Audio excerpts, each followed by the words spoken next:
Normally, I'm not one to snoop around in my daughter's business, but when she doesn't leave her room for over a good 12 hours, I have an excuse. It was around 8 PM, and my daughter had been in her room playing video games since 8 AM. I'd heard her scream a few times throughout the day, but recently she'd been getting into horror games, and that was now a normal occurrence, so I thought nothing more of it. But since she'd been in there literally all day without leaving once, I needed to take an intervention. I opened the door casually, calling out her name. Her not answering was my first clue that something was wrong. I checked her bed, closet, even shelves and cabinets, but there weren't any clues as to where she could have been. Getting frantic that she'd been kidnapped or worse, I decided to dwell on the thought that she may be just outside or in another room and I didn't hear her sneak out like she usually does. Before I left, I couldn't help but notice her GameCube. The controller was still in the bed, as if she'd just been playing it. Feeling sneaky, like it was my responsibility, I turned the station on to play whatever game was in it for just a bit, just to see how it kept my daughter's attention for 12 hours. I felt a wave of nostalgia as the game started up, of when I used to play games with my daughter all the time. After I tested a quick sample of whatever this was, I vowed to play a little with my daughter. She needed someone to be herself with anyways, especially with how depressed she's been lately. I was so caught up in my thoughts that the title screen music took me a bit by surprise. After a moment, I realized that it was Pokemon Channel. I remembered how much my daughter used to love playing that game. Maybe she was just getting re-addicted to playing it. Whatever the case, there was only a new game option, so I selected So. I found myself in what looked like a bedroom. The only thing about this room was that the walls appeared to be drenched in blood and contained morbid little Pikachu dolls littered throughout it, plus a less than appealing Pikachu head as a TV. No wonder my daughter was screaming earlier. Fighting down my nausea, I looked around the room. After a while, the red everywhere and sharp fang scare effect wore off, and I could examine with more ease. I noticed a picture of Jirachi hanging on the wall. It was one of the few Pokemon I knew right off the bat, since it was one of my daughter's favourites. The picture would have actually been pretty if it didn't have a large red X over it with bloody claw marks. A bit scared to examine the rest of the game world, I instead opened the start menu to find what looked like a diary or journal of some sorts. There appeared to be entries in it, so I read. I didn't get very far though, as the menu closed without my command, and I came face to face with a Pikachu, who looked like he wasn't very pleased. It scowled at me, and then the GameCube shut off. Well then, I was a bit insulted of all things, and quickly turned the system back on. Soon, I was back in action in the room. The Pikachu wasn't there anymore. The room was still the same Pikachu doll staring me down, so I swiveled the screen around to the back of the room to find myself freeze in fear. There was a Jirachi floating in front of the door. Its eyes were closed, but the one on its stomach was wide open and hyper-realistic. The eye looked like it was cracked and broken, and from that, it was bleeding. I also noted the colours of it were grayscale, but I was too preoccupied staring at the eye, which was staring straight back at me.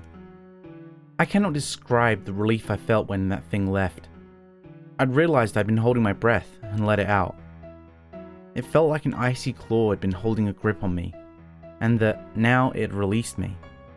I wanted to take the opportunity to turn this thing off, but something compelled me to keep going on. I just decided that if that thing popped up again, this game was going in the trash. Pika? I turned around to find the Pikachu staring at me with a melancholy face, standing in front of the TV. It glared at me, and then went to turn the TV on. I followed it, a bit scared of what it might do if I didn't. Plus, I'd rather be with the cute and cuddly creature than the disturbing eyeball creature. It changed the channel to PNF, which according to the game was the news. It zoomed into a duck Pokemon, which didn't say or do anything. I think it was called Psyduck. Playing this game was starting to recharge my old Pokemon knowledge. It then panned to a news station screen, which showed that Jirachi floating through a crimson carcass-strewn meadow, a burning forest, a bloody beach, a dead, snowy mountain, and made sure to get it at a lot of angles. The Jirachi finally stopped in the middle of darkness, and then it turned to face me. The Psyduck's eyes suddenly went black, and it turned to face the screen. In the text box where there had previously been nothing, something appeared. Save X. The Pikachu quickly changed channel to the egg channel, whatever that was, and there was a white egg wiggling around in a void of darkness. It had cracks and blood dripping from them. It wobbled back and forth very slowly, almost painfully. I didn't want to know what was going to hatch from that thing, and apparently the Pikachu had the same thoughts as it turned off the TV. Back in the center of the room, the screen panned towards the Pikachu, and a text box appeared with, "BRVR wants to know if you'll play with him. Circle or X?" Assuming circle was for yes and X was for no, I selected circle, starting to get into this game despite how unnerving it was. It panned away from BRVR, and he grinned, showing off his toothy fangs. Another text at the top of the screen. "You're going to regret that." And I sure as hell did. He went outside and I followed along behind, although I didn't have much of a choice as the game made me. It wasn't much prettier outside than in. The sky was blood red, and although it was prettier than the dead Pokemon bodies lying everywhere, he didn't seem to be fazed at the scene as much as I was, and just went along the meadow to the next door. This field wasn't much different. Blood and bodies, although there was a hole in the ground which BRVR seemed to take interest in. He reached into it and pulled out one of those unsettling hyper-realistic eyes like on the Jirachi. He then threw the eye at me, which I casually let fall to the ground. BRVR shook his head and glared. "Catch it and throw it to BRVR," the text informed me. I grimaced and moused over the eye to pick it up. Instead, I picked up a dead Poochyena body, which I quickly dropped back to the ground. BRVR doubled over laughing on the other side of the screen, to which I glared at him. He grinned and made a motion eager for me to pass the eyeball. I selected it and threw it as fast as I could without looking at the screen. When I looked again, BRVR was holding it and threw it back. I ran to the other side of the screen so I wouldn't have to see it. The screen then faded to black, then back, and I assumed the minigame sequence was over, although BRVR was still holding the eyeball. Then, without any warning whatsoever, he ate it. Pika, Pika, Pika, Pikachu! I sat there disgusted as he finished it off, grinning afterwards. The screen suddenly shifted to black, then back once again. Except when it came to the sky, it was dark grey, and everything else was just a darker tint. BRVR's smug grin was now melancholy once more. He walked back through the meadow into the house very slow, with the same gloomy expression all the way, almost like a zombie. If anything, it was more disturbing than his previous morbid mode. Once back at De Casa, everything was bright and uncheery once more. I noticed a trail of blood on the floor that wasn't there previously. I followed it over to a small closet-like compartment, and preparing myself for the worst, I opened it. Inside, the walls were covered with blood, with a pile of skitty limbs and guts on the floor, head adorned on top. I barely had 3 seconds to look at this sight, before BRVR ran over and shut the closet door. He made a threatening growl at me, then ran to the back door, and on the outside to the bus stop, I tagging along behind. Out at the bus stop, the sky was red, and the environment throbbing once more. The bus to Viridian Forest pulled up and we got on it, even though I didn't select it. But I was accustomed to this now. After a what would be innocent cutscene, we arrived at a forest set aflame, charred bodies littering the ground. Picking our way through the landscape with ease, well, BRVR did so with ease, we went to the other side of the forest. Here, it was like a campsite, except the large bonfire in the middle was a pile of fleshy burning bodies, all set alight and fueling the flame. There was also a projector, which after a quick tinkering by BRVR, turned to the starry sky. A movie started playing, and I braced myself for the worst. It delivered. Most of the movie was buggy and glitchy, but from what I could tell, it was mainly other Pokemon being brutally maimed and killed. Dead, bloody carcasses, pretty much everything I'd seen up to this point, just in different poses and angles. Although, seeing them in animation was a bit more unnerving, despite how the animation programming seemed choppy and shaky, like the game wasn't made for it. But what was different was that the eye would be there, and flash in the static every now and then. A more prominent notice is that the Jirachi was in some frames too, without its eye. It seemed to be tortured more than murdered though. Some scenes were where it was drowning in a lake of blood, a stake-like thing impaled through where its stomach eye would be, it being hung from some ceiling, and a whole variety of others. But it looked like it was suffering, and just couldn't die no matter what happened to it. Eventually, it ended, after taking its dear sweet time. Once back on the ground, BRVR started to charge for an attack. He fired a bolt of lightning and struck the projector. The screen went black, and then back to the body-fueled fire. Except the projector was gone, and everything was darker, more grey tone. BRVR started painfully strolling through the forest, and back to the bus stop. All with that face void of emotion. Back home, BRVR started running around, and I wanted to take my time before our next outing. I browsed around the room, now completely immune to its ghastly interior, and found a binder. I opened it to find a bunch of Pokemon cards, except each and every Pokemon in it was morbidly disfigured. There was an oddish, brown wrinkled like a dried prune, maggots crawling out of its eye sockets, and other slashes in its carcass. Magby was hung from the collar-like thing on its neck, only a few tendons connecting its head to its frail body. In the Milotic card, it looked like a dried out snake skin, pus leaking from several cracks along its flesh. Poochyena looked like a pile of roadkill, mangy, blood-clotted fur with flies floating around it and foam at the mouth. Vulpix had an oily-like substance dripping from its mouth and black, soulless eyes.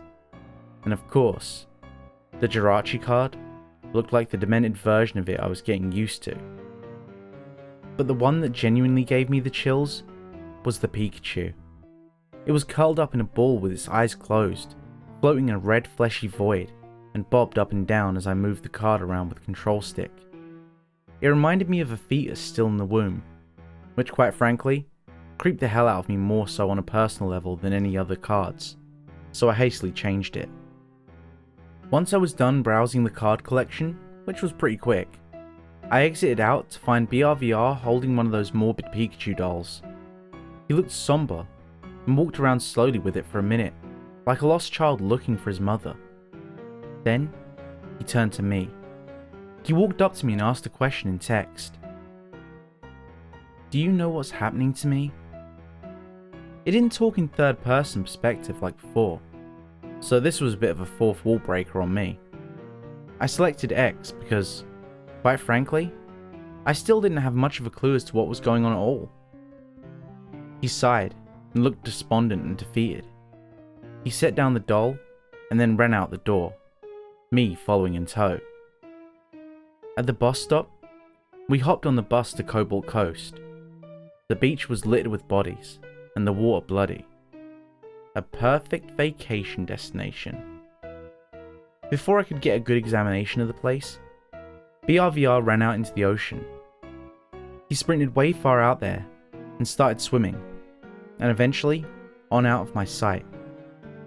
The screen faded to black, then back, and when it came to, the sky was grey and everything was in a darker tone. He came swimming back to shore. His face looked fearful, an emotion I had yet to see from him. A message appeared atop the screen.